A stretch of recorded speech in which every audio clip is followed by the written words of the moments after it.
singular que vivemos requer um esforço coletivo para que a escola, essa instituição educadora centenária, se reinvente. Os desafios para que façamos, respeitando e incluindo a todos, requer coragem, apoio mútuo, criatividade e compromisso social. É para isso que nós criamos esse canal, para conversarmos com você, professor, gestor, coordenador pedagógico. O coronavírus impactou nossas vidas em todas as direções. As escolas, neste momento, estão fechadas, há uma ampla discussão de quando elas devem retornar, como elas devem retornar, e enquanto isso, nós seguimos propondo reflexões para que possamos construir juntos alguns pensamentos, algumas alternativas. Pois bem, o diálogo de hoje será sobre o tema História, Memória e Narrativas de Si. Para falar conosco sobre isso, nós temos o nosso professor, José Edmar de Souza, do Programa de Pós-Graduação em Educação da Universidade de Caxias do Sul. Olá, Edmar, muito obrigada por estar aqui. A palavra está contigo. Bom dia, Cláudia. Bom dia a todos. É muito bom estar participando desta oportunidade. E hoje eu trago para a nossa discussão, a partir da temática da história, memória e das narrativas de si, a história do Guilherme Augusto Araújo Fernandes. Foi escrita por May Fox e ilustrada por Julie Viegas. Essa é uma história de um menino e uma senhora. Era uma vez um menino chamado Guilherme Augusto Araújo Fernandes, e ele nem era tão velho assim. Sua casa era ao lado de um asilo de velhos, e ele conhecia todo mundo que vivia lá. Ele gostava da senhora Silvano, que tocava piano. Ele ouvia as histórias arrepiantes que lhe contava o senhor Cervantes. Ele brincava com o senhor Valdemar, que adorava remar, ajudava a senhora Mandala, que andava com uma bengala, e adorava o senhor Poçante, que tinha voz de gigante. Mas a pessoa de quem ele mais gostava era a senhora Antônia Maria de Enis Cordeiro, porque ela também tinha 4 nomes como ele. Ele a chamava de Dona Antônia e contava-lhe todos os seus segredos. Um dia, Guilherme Augusto escutou sua mãe e seu pai conversando sobre Dona Antônia. Coitada da velhinha, disse sua mãe. Por que ela é coitada? Perguntou Guilherme Augusto. Porque ela perdeu a memória, respondeu seu pai. Também não é para menos, disse sua mãe. Afinal, ela já tem 96 anos. O que é uma memória? Perguntou Guilherme Augusto. Ele vivia fazendo perguntas. É algo de que você se lembre, respondeu o pai.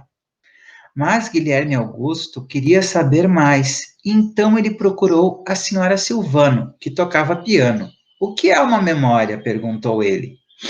Algo quente, meu filho, algo quente. Ele procurou o senhor Cervantes, que lhe contava histórias arrepiantes. O que é uma memória? Perguntou. Algo bem antigo, meu caro, algo bem antigo. Ele procurou o senhor Valdemar, que adorava remar. O que é uma memória? Perguntou. Algo que faz chorar, meu menino, algo que faz chorar. Ele procurou a senhora Mandala, que andava com uma bengala. O que é uma memória? Perguntou. Algo que o faz rir, meu querido, algo que o faz rir. Ele procurou o senhor Poçante, que tinha a voz de gigante. O que é uma memória? Perguntou. Algo que vale ouro, meu jovem, algo que vale ouro. Então Guilherme Augusto voltou para casa para procurar memórias para Dona Antônia, já que ela havia perdido as suas. Ele procurou uma antiga caixa de sapatos cheia de concha, guardadas há muito tempo, e colocou-as com cuidado numa cesta. Ele achou a marionete que sempre fizera todo mundo rir e colocou na cesta também. Ele lembrou-se com tristeza da medalha que seu avô lhe tinha dado e colocou-a delicadamente ao lado das conchas. Depois, achou uma bola de futebol, que para ele valia ouro. Por fim, entrou no galinheiro e pegou um ovo fresquinho, ainda quente, debaixo da galinha. Aí, Guilherme Augusto visitou Dona Antônia e deu a ela, uma por uma, cada coisa de sua cesta. Que criança adorável que me traz essas coisas maravilhosas, pensou Dona Antônia. E então ela começou a se lembrar. Ela segurou o ovo ainda quente e contou a Guilherme Augusto sobre um ovinho azul todo pintado que havia encontrado uma vez dentro de um ninho no jardim da casa da sua tia. Ela encostou uma das conchas no ouvido e lembrou da vez que tinha ido à praia de bonde, há muito tempo, e como sentia calor com suas botas de amarrar. Ela pegou a medalha e lembrou com tristeza do seu irmão mais velho, que havia ido para a guerra e que nunca voltou.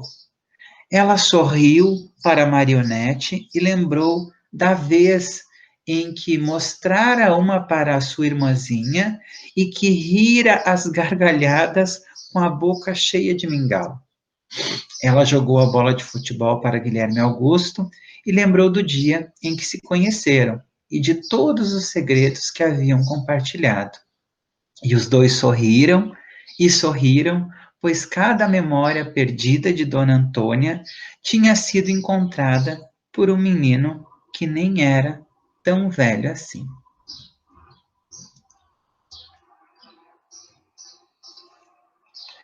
Então, trouxe esse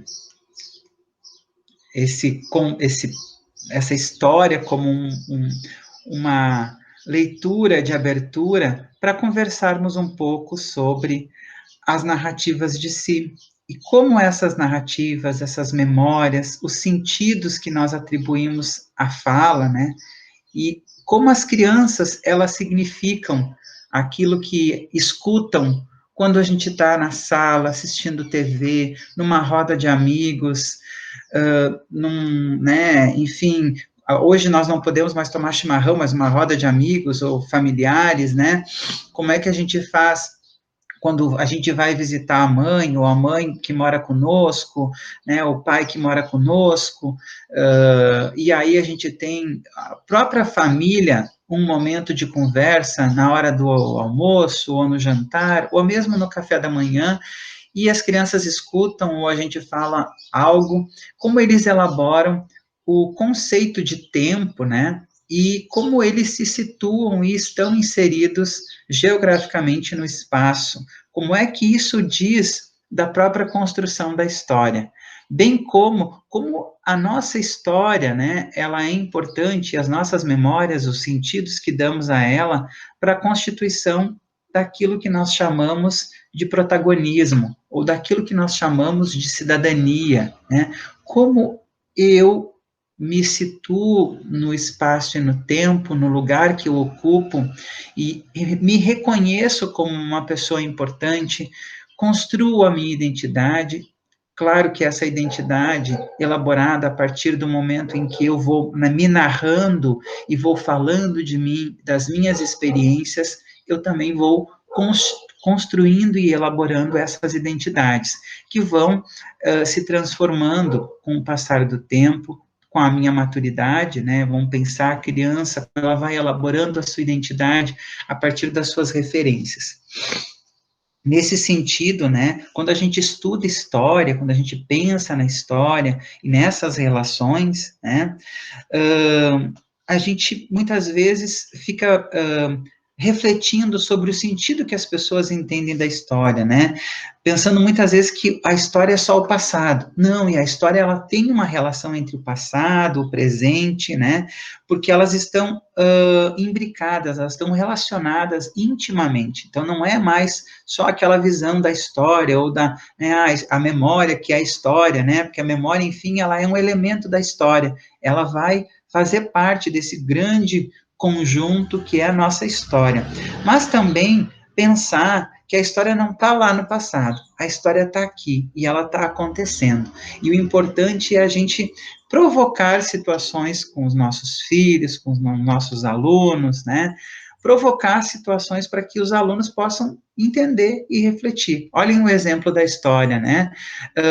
A investigação e a pesquisa, né? O menino lá, o Guilherme Augusto foi investigando, foi pesquisando. Então, ele já tem lá, como diz Paulo Freire, né? Já tem lá a curiosidade, essa curiosidade que motiva, essa curiosidade que vai levar ele a buscar, e cada resposta que ele teve diante daquilo, ele elaborou mentalmente, elaborou para si uma forma de compreender, né? E a história faz isso. Então, pensar a história, né, nesse sentido, é entender ela a partir da compreensão de cada um, né, na sua capacidade de construir conhecimento, que passa pelo reconhecimento de que são pessoas, né, e que essas pessoas precisam buscar essa construção para se reconhecer que a história é tempo, né, de possibilidades, e não é um determinismo, não é algo, não é um fim, né, ela vai acontecendo, né.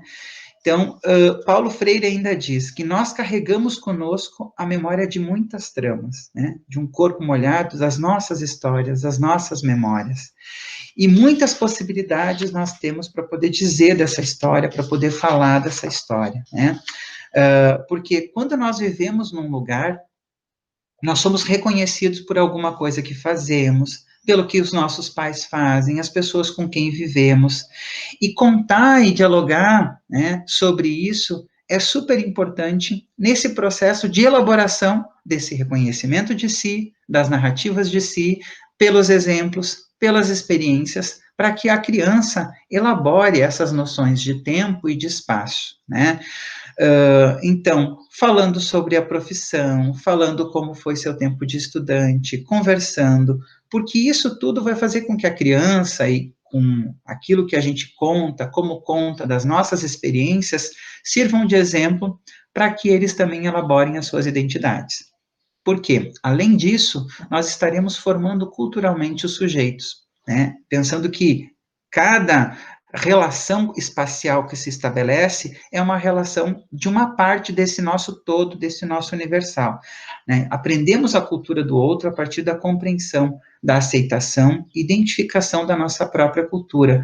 Como é que nós queremos formar alunos, sujeitos, cidadãos que sejam protagonistas da sua história, que respeitem, que não sejam corruptos, a partir dos nossos exemplos, da nossa prática, que eles vão elaborando e eles vão entendendo e vão compreendendo e vão refletindo, né? É, portanto, a cultura da comunidade onde nós nascemos e nos criamos, o ponto de partida, a base, a raiz que nos permitirá, sem deixar de ser o que somos, como viver e aprender dos outros culturas, implementar uma cultura singular e construir uma cultura escrita e ler as manifestações da cultura na sociedade, né? Então, a mensagem que eu queria dizer era basicamente essa, era a importância de ouvir as histórias, de fazer com que as crianças contem suas histórias e também oportunizar elas para que elas possam contar, ouvir as nossas histórias, né? Da nossa experiência, saber um pouco de nós, para poder entender o que está acontecendo, né? Outro aspecto é ouvir, né? Que história elas estão contando? Como elas narram tudo isso que está acontecendo? A pandemia, a situação, o que elas escutam na TV, o que elas escutam no rádio, ou o que elas leem nos jornais, ou enfim, o que elas entendem a partir do que nós falamos, a partir dos fragmentos daquilo que elas escutam, né? Então, para isso, né, é possível que a criança estabeleça relações. E também, a partir das nossas experiências, que ela olha como é que é a história que a mãe conta, a visão que a mãe tem. Então, para entender diversidade, para entender diferença, para entender identidade, isso é essencial, né? Escutar a narrativa dos outros, né? É a narrativa do outro, possibilita compreender e elaborar a minha própria narrativa, né? Como uma possibilidade que favorece que eu me construa, né, a partir da minha narrativa como sujeito. revisitando momentos diferentes, situações, objetos. Então, pegar uma caixa lá de fotografias, uma concha antiga, colocar no ouvido, né? Lembrar da época que fez uma viagem, ou até mesmo que saiu e circulou pelo bairro da cidade, como foi essa experiência, né? Então, diante disso, para nós encerrar, eu quero apenas dizer, né, que a história de cada um, ela tem valor, né? E a história tem a ver com a nossa vida, né? Então, refletir nesse sentido, a história e a relação com a nossa vida é pensar como nos tornamos aquilo que somos enquanto sujeitos, né? Nós somos um pouco de tudo aquilo que vivemos.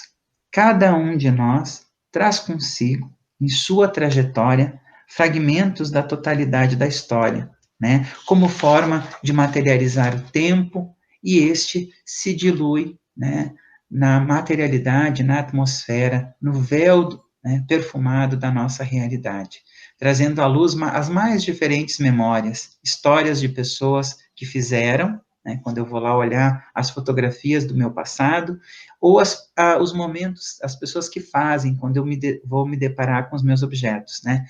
Parte da minha vida, uma vida vivida no seu cotidiano, através do desenvolvimento e das ações de indivíduos coletivos neste espaço em que nos constituímos. Muito obrigado.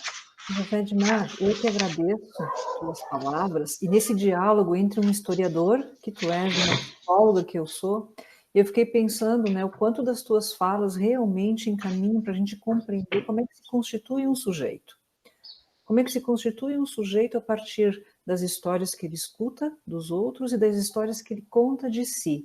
E ele se constitui na trama do cognitivo, do emocional, do social, do lugar que ele ocupa na família, do lugar que a família ocupa na sua vida, a cultura na qual ele vive, o tempo histórico no qual ele se situa. Então, essas tuas palavras, creio que abrem para uma potencialidade gigante nas famílias e nas escolas, para se trabalhar o tempo passado e o tempo presente, e com isso constituir sentido daquilo que nós vivemos e daquilo que nós estamos vivendo. Então, muito obrigada, José Edmar, por tua contribuição para os nossos diálogos. Eu quero agradecer a todos pela atenção. Eu quero que possamos seguir dialogando, que queremos todos ouvir vocês, professores, gestores, coordenadores pedagógicos, que nos enviem seus comentários, seus questionamentos. Esse é um espaço de interlocução, de construção coletiva. Muito obrigada. Obrigado, fiquem bem, até breve.